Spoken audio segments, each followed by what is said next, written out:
I'm going to be working on this XT wheel. It's an XT wheel, has a XT cassette, I believe. It's basically the free hub body, which allows it to spin freely. It's locked up, so one direction. This is on our right, we're pedaling that way.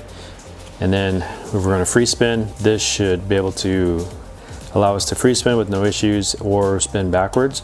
Right now, I can't go backwards, so we got an issue. On the bike, as you're pedaling and you want to stop pedaling, it's probably going to continue to turn your cranks over.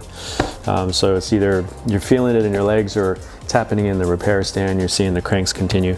Most likely something failed inside the hub, the free hub body, and it's probably, so this is an XT, it's probably a sealed unit, so a sealed cartridge unit, so once they fail, basically we just have to replace them. We can't get inside, we can't clean them up, we can't replace bearings, not on this style. Other types, other maybe higher end, other stuff like Hopes or some Chris Kings, something like that we can do, but we're gonna take this guy off.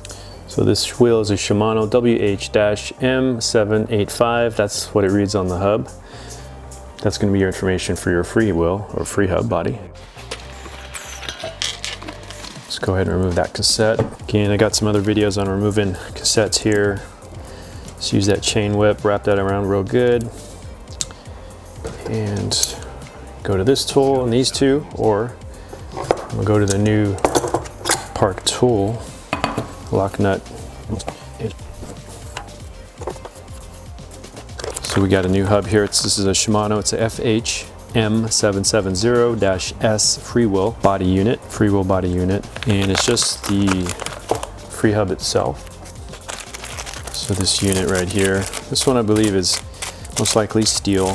The lighter versions are going to have aluminum, which sometimes can be a problem. The cassette can gouge into this metal and get itself stuck on here. So we're gonna have to take out the axle, and which will allow me to get inside here, put a tool in here and unloosen this guy right here. And there's probably a nut. Hopefully the nut is removable and it's in here. We can just reuse it on this one here. So we got bearings, we got a little dust cover. Actually, we're gonna have to repack this guy with bearings just on this side. And if I stick my finger in the middle, so I can spin this backwards, which this one is unable to do. So for this guy here, removal, oof. So actually there's some chipping right here. So we got missing material right here. It's all flat, then it drops down, and then right about here, it might be hard to see, this is a crack going all the way from this end all the way over here. So obviously something got compromised inside there. Not sure how that happened. Your guess is as good as mine. So taking this guy apart, I can see on this side of the hub, so it's just a regular through axle. Actually, I'm sorry, not a through axle, but a kind of a quick release system right here. Quick release, lever, flip lock. But on this end right here, it looks like we can place a 5mm Allen tool, and that fits perfectly. Make sure it's an Allen and nothing else. So right off the bat, we can see that this whole axle is fitting pretty loose. My hand over on my left is, this bolt's very loose already, so got some type of issues we're kind of seeing already. So flipping over, same thing. Looks like you can stick another 5mm right in here. Boom. So if you wanted to break this loose, you get 2 5mm, crack this baby loose.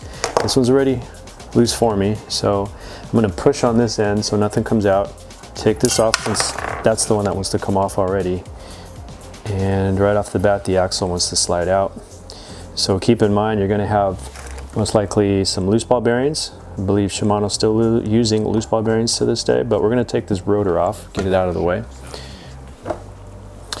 Same tool. Basically, it's the lock ring tool for your cassette. This is the lock ring for the disc. And then just try not to touch the face of the disc, touch the outside or the inside, and then we can just hang this guy up somewhere safe.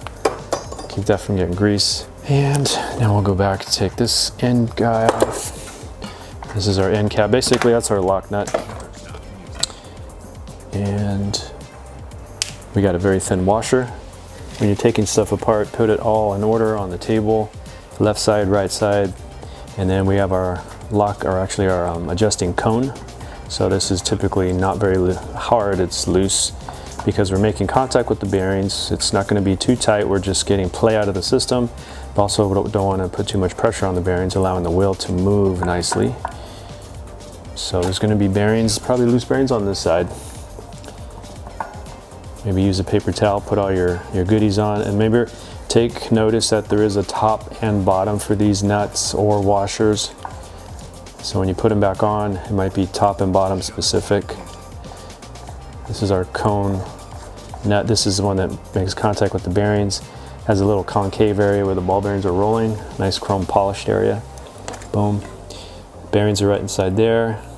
So as soon as I slide the hub out, or the axle, excuse me, we might have some bearings fall. So work over the table, put a towel or something thick, maybe catch bearings from rolling away from you. So if we lay this flat, I'm gonna go ahead and grab a blue towel. These blue paper towels, they just absorb better, provide a little more friction for ball bearings. And then I'm gonna gently push on that axle, lifting up. And just keep in mind, bearings might come and hit the ground. Now this axle will be left and right specific, so remember this is the drive side, the right side. Put this over with my right side hardware. And then right off the bat we can see, maybe not from your angle, but we got some bearings in there. So we're still looking at our hub here. There's a rubber dust seal.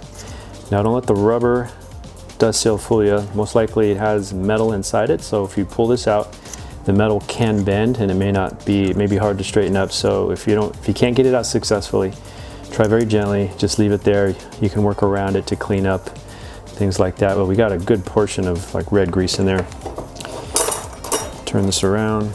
Here you can see the other bearings. So I don't see a lot of red grease, but looks like the bearings are in some type of cage. Could be plastic or metal. And then we have the seal going around it. Same situation with that. If everything's in great shape, you got a good amount of grease, then maybe no need to get any deeper, but this would be a good time to pop your seals out, get your bearings out, clean everything up, re-grease everything, inspect, get it back together. But we're gonna see, grease is looking great. Let's see if we can get to our hub at this point.